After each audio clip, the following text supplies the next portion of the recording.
Seja muito bem-vindo ao podcast Templo do Saber, esse ambiente que você encontra os mais variados assuntos que sempre leva o seu nível de conhecimento.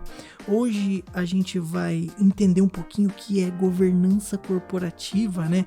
A gente que já está investindo em ações, que já está avaliando se a empresa é boa, né? Se é segura para poder investir o nosso dinheiro. A gente vai ver hoje o que é esse detalhe que a gente precisa entender da empresa. Então bora! Muito bem. Vamos lá. Governança corporativa. É muito interessante a gente fazer essa pergunta. O que é governança corporativa, né? Não dá para eu analisar algo que eu não sei nem o que é. Mas vamos lá, vamos destrinchar o que é a palavra governança corporativa, né? O corporativo tem a ver com empresa, né? Tem a ver com esse mundo corporativo, esse mundo empresarial, né? Esse mundo de gestão, esse mundo de corporação, ou seja, companhia, né? Empresa. E governança é uma palavra que vem de governo, ou seja, aqui a gente vai ver o governo de uma empresa, ou liderança, né? Ou gestão, tem todos esses nomezinhos aí, sinônimos que a gente pode entender. E quando a gente vai escolher uma ação de uma empresa, a gente precisa analisar todos os índices dela, né? A gente vai analisar ali o preço sobre lucro, a gente vai analisar, sei lá, o ROI, o ROA, né? Para saber a rentabilidade, a margem de lucro da empresa, né? Quanto dividendo ela costuma pagar quando ela paga. Tudo isso é importante, só que é muito interessante a gente saber da governança corporativa, porque na governança corporativa a gente vai ver um plus, né? Para a gente saber se a empresa é boa ou não para investir.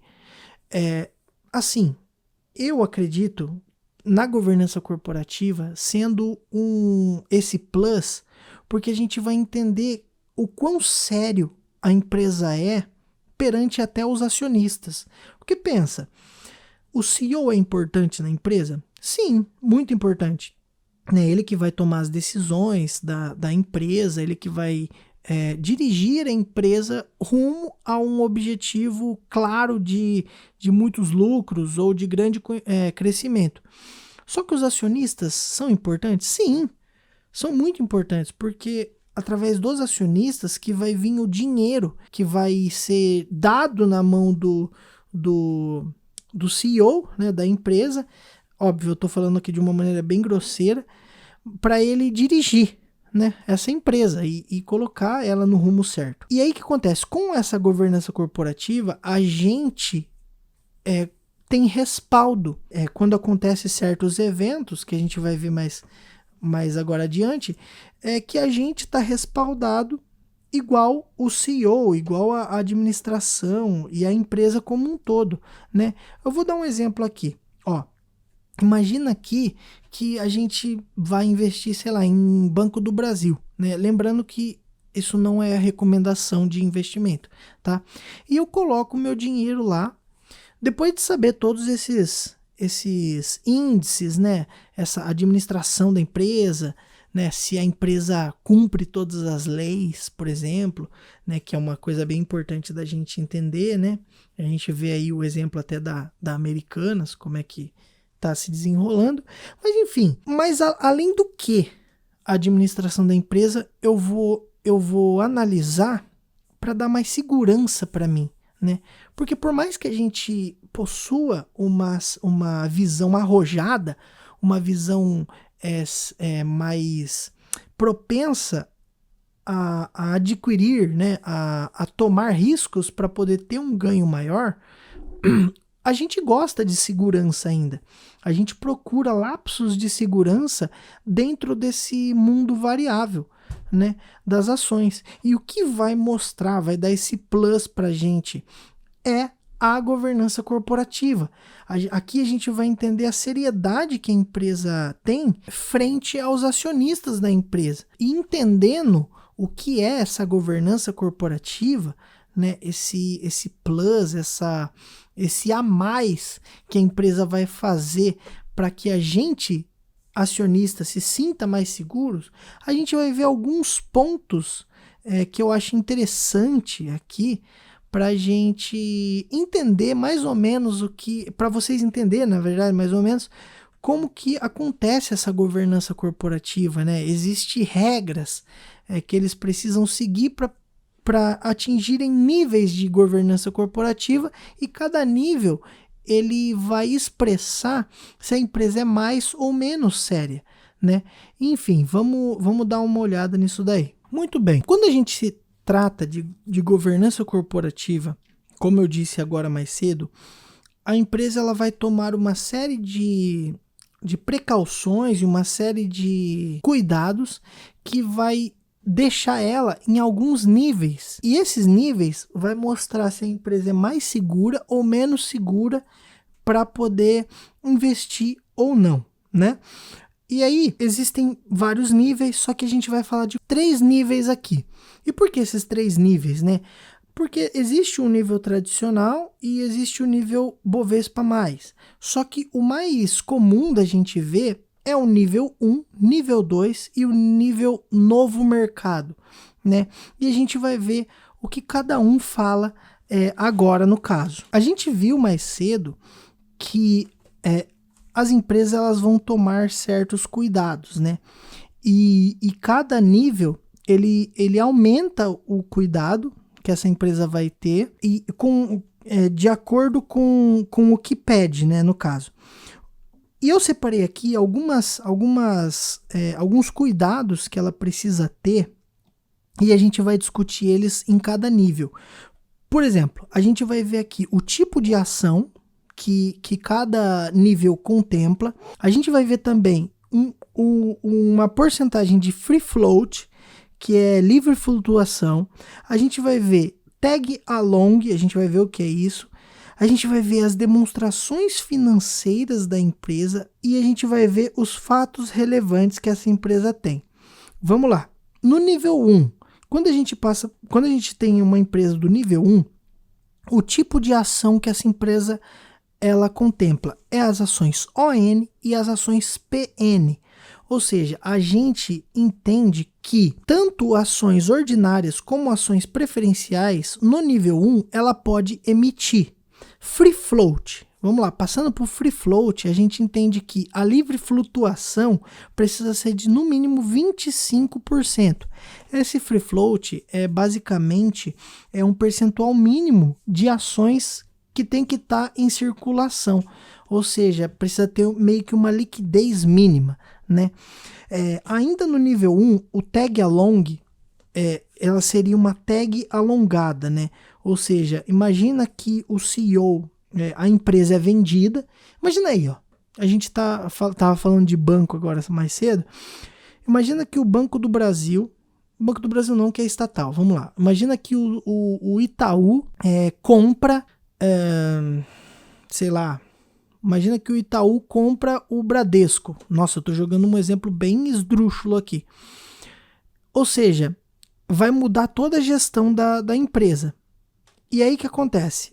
Se, por exemplo, o tag along do nível 1, ele tem 80% para ações ordinárias, né?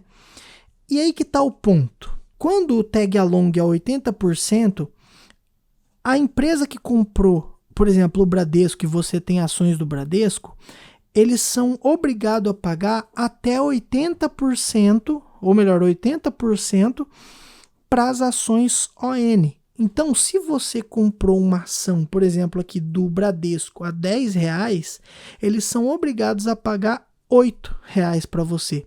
Os R$2 eles deixam de pagar para você e eles têm o compromisso de pagar isso aí, lógico, para a administração do Bradesco.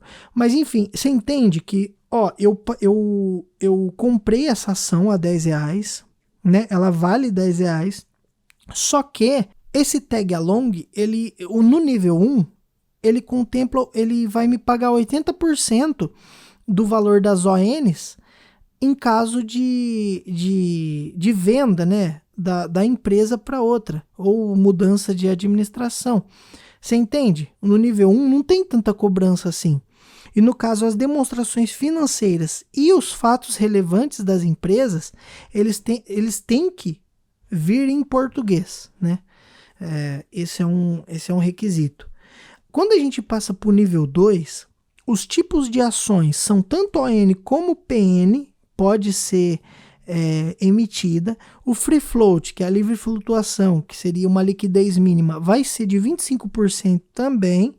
Já o tag along, né, ou seja, a tag alongada, que vai contemplar para todos os acionistas, é de 100% tanto para ON como para PN. Então, perceba aqui que o nível de seriedade é muito maior, o nível de, eu posso dizer, consideração é muito maior para o acionista do que no nível 1. E as demonstrações financeiras, elas são tanto em português como em inglês, e os fatos relevantes também são em português, né? Agora a gente passa por novo mercado.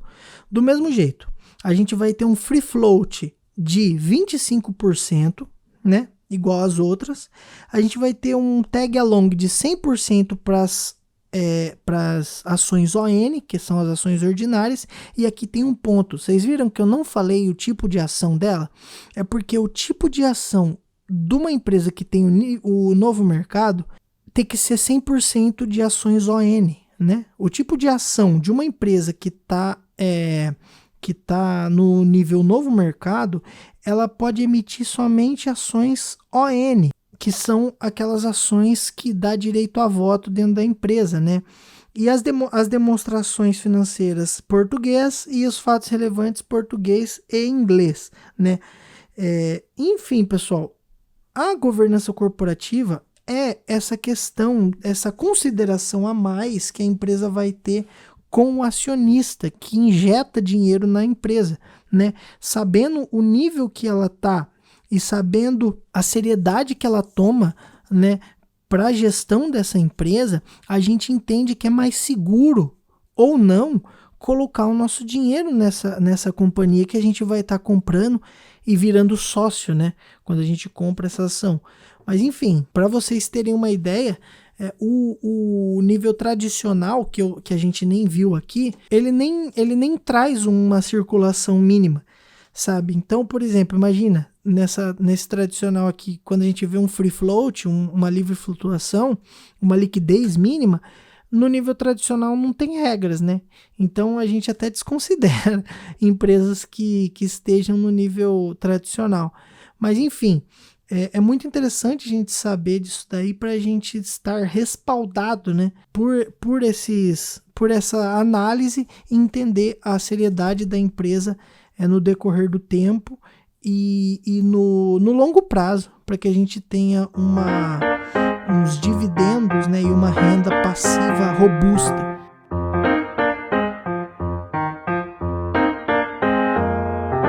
Então foi isso, meus queridos. Muito obrigado por você ter permanecido aqui comigo. Espero ter agregado na sua vida e na sua análise, né? Se você colocar lá no Google, você já vai ver umas tabelas, né, que é muito importante para te guiar a saber, né, a estudar melhor o que é sobre o assunto, mais afinco, né? E se você quer estudar com a gente, educação financeira, investimentos, mentalidade para poder investir, né, que é muito importante, é só clicar no nosso link da bio lá no Instagram, no grupo Arcade, e segue eu e o Dani também, né, Richard R. Soares e Daniel Lazzarini. E é isso, pessoal, tamo junto, muito obrigado de novo, mais uma vez, não esquece de favoritar no Spotify e dar o joinha no YouTube. Muito obrigado a todos que permaneceram até agora. Um abraço forte e até a próxima.